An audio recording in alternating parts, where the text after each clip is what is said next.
Alright guys, so for first video I was hoping to, do something like riding a dirt bike, going out camping, but basically SEMA's new announcement of the EPA's new rules basically led to me posting about this instead. So with the new rules and regulations that the EPA basically is discussing, because right now they're not actually in effect, and they won't be in effect until July 2016 is when they indicated that they would do a published final regulations.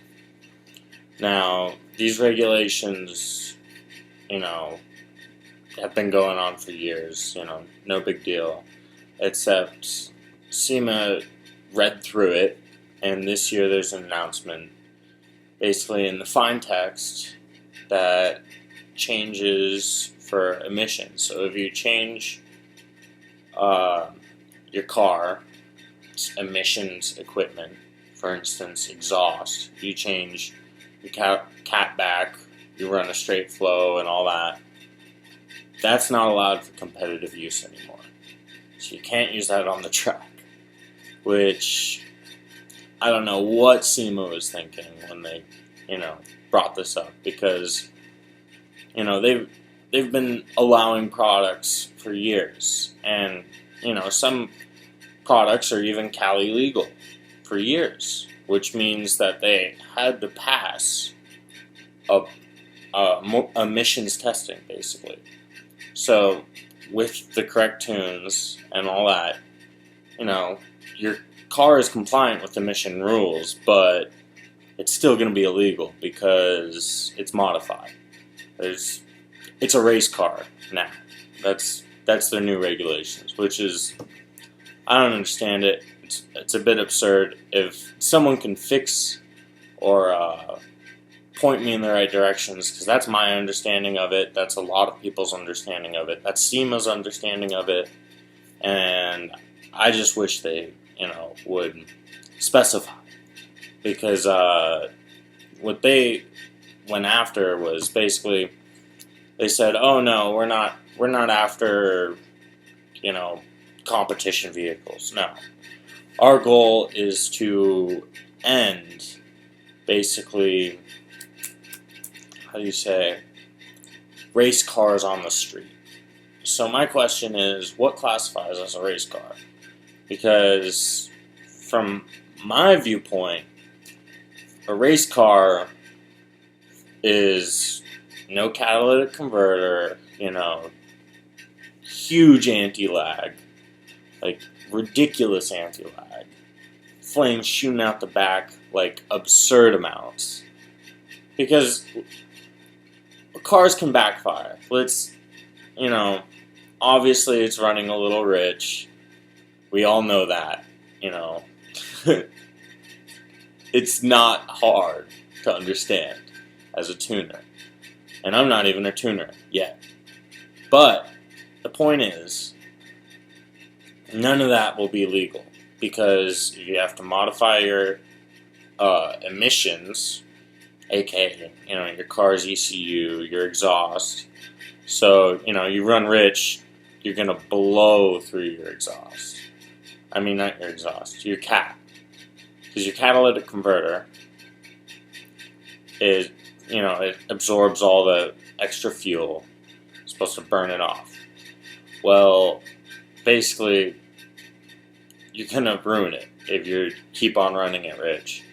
You might, foul your O2 sensor too, but that's another issues, other topics. Basically, my problem is, how are amateur tuners gonna learn? Because obviously that led to better cars. I mean, it's apparent. It led to better cars.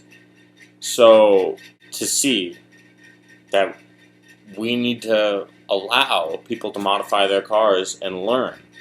Sure, people will ruin their cars, but then they dump more money into the market, buy new cars, and we have a learning experience. We get more money in the market, and we also learn. That's crucial. And how are we supposed to afford to learn? Because if our engine blows up, let's face it, that's costly. It is costly. But with civil penalties, now this is the crazy thing. So your civil penalties for each modification, for each piece of equipment modified. So, you don't have a catalytic converter. Well, there's one modification.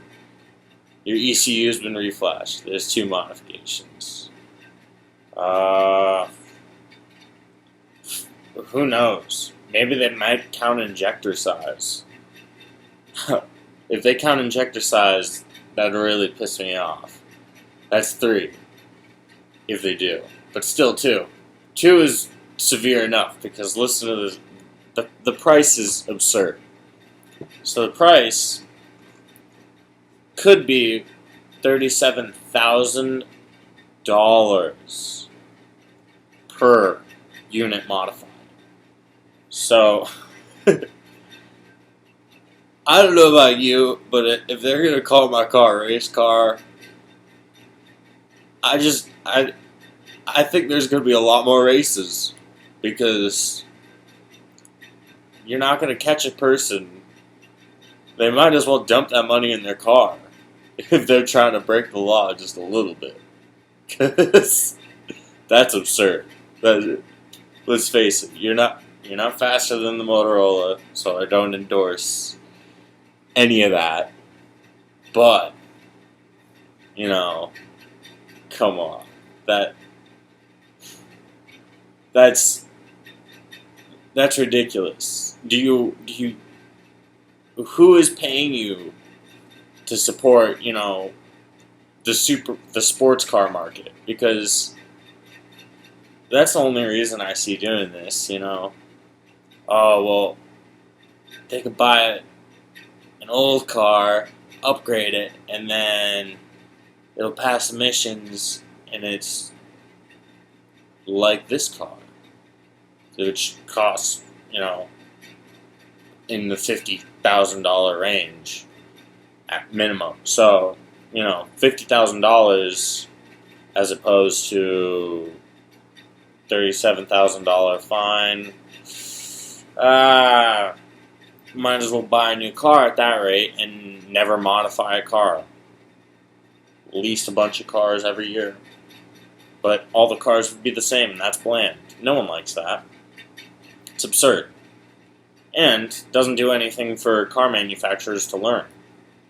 Because if they get an old engine that they've already produced, they already have the schematics, they already know everything for it, someone puts some modifications into it, and it goes a lot faster, then the car manufacturers are going to go, hey, we might use that later down the road. Yeah, seems smart.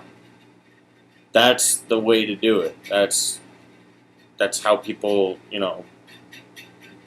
move on, innovate, make better products for the entire world to use for a cheaper price, OEM price.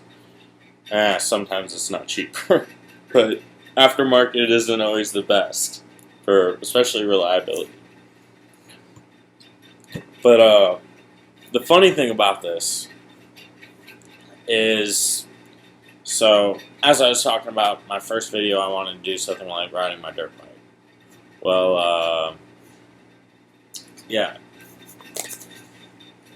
You can guess which model I have, and which year, but basically, it's exempt. So, I don't know what to say. My handy-dandy two-stroke is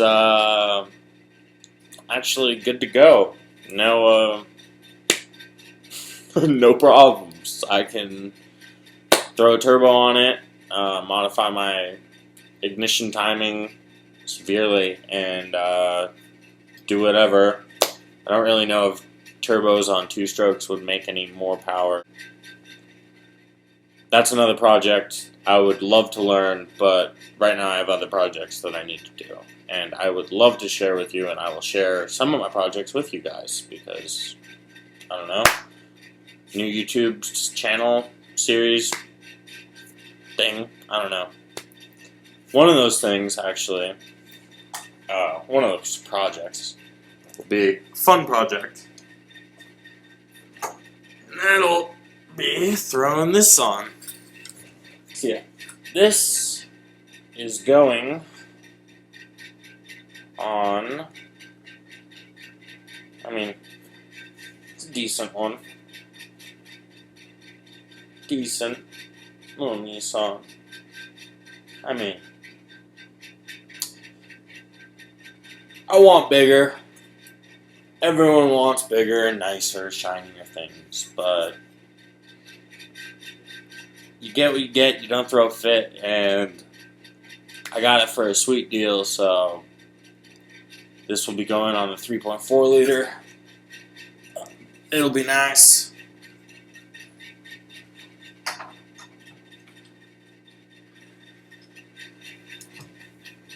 And before I do any of that modification, I actually, speaking of ECUs and what might be illegal soon, very soon might be illegal.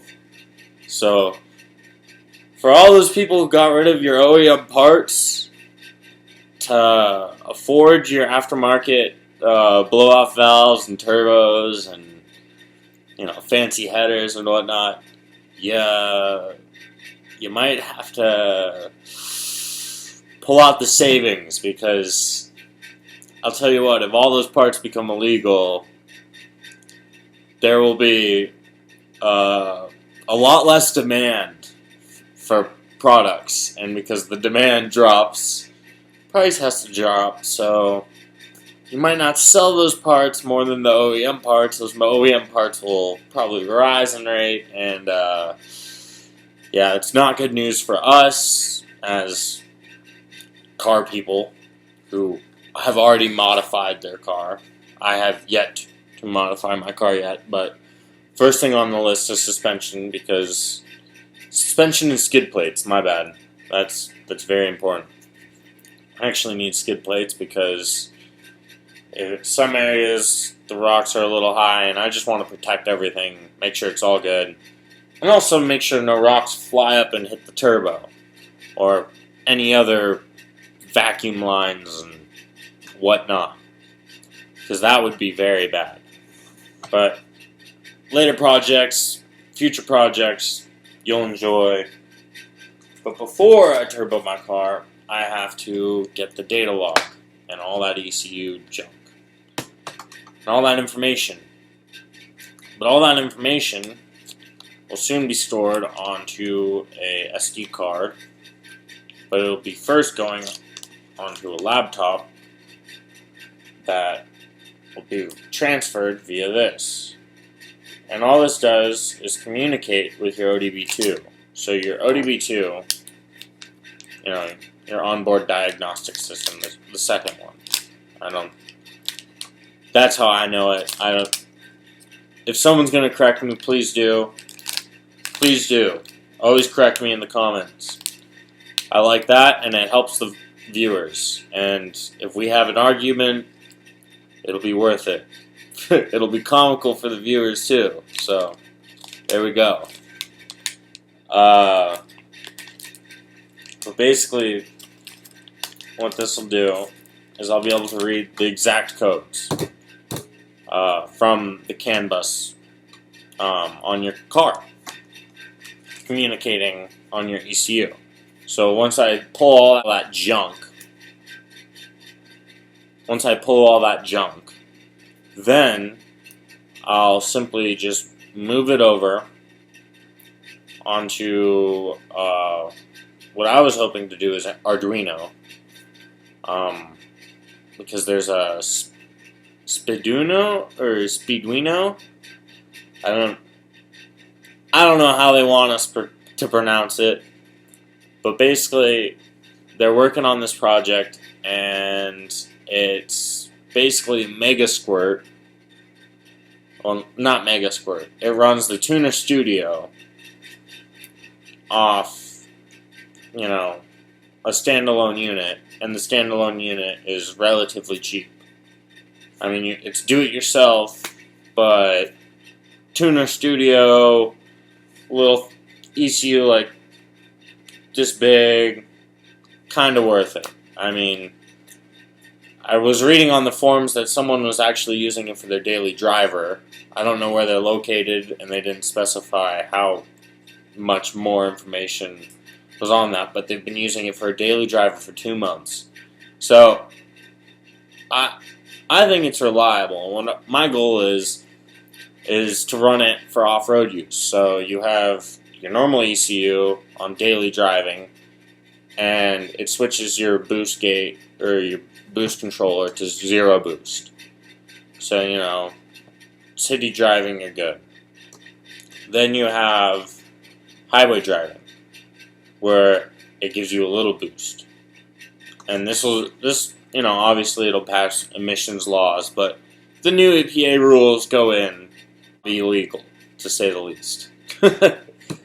But, basically, when it goes in,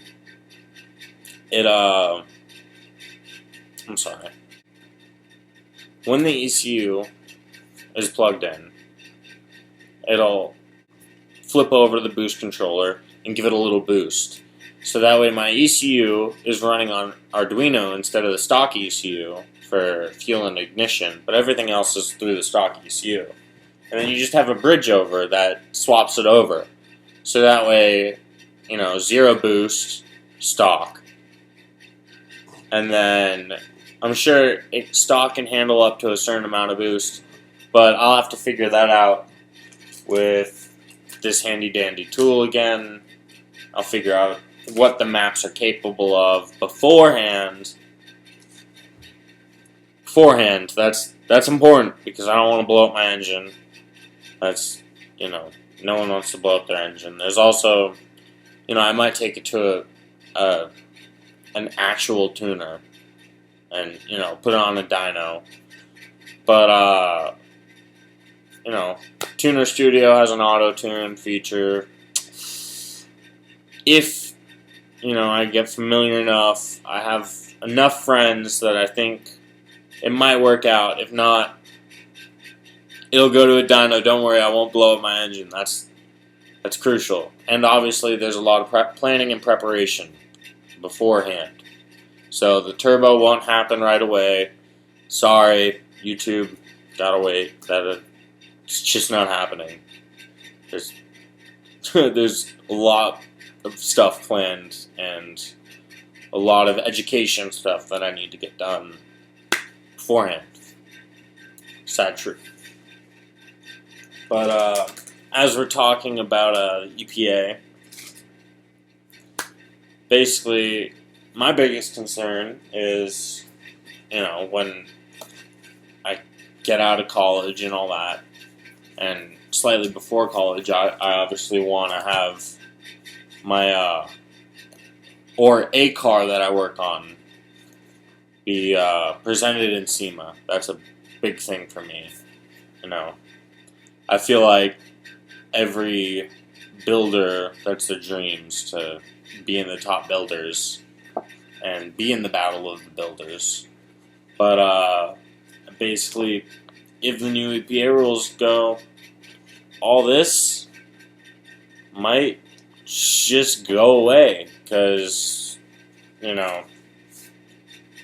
what left is there is OEM. Oh yeah, if you want to read the EPA new rules that they wanted to put in effect, it's 629 pages long, but I will provide the link for you, because if you want to read it, if you're a lawyer or anyone who knows all the intellectual dialogue and fine print, then please read it and comment, because I'm obviously concerned and would love to hear your opinion.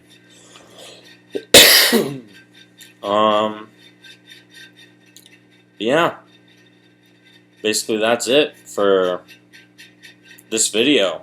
Yeah.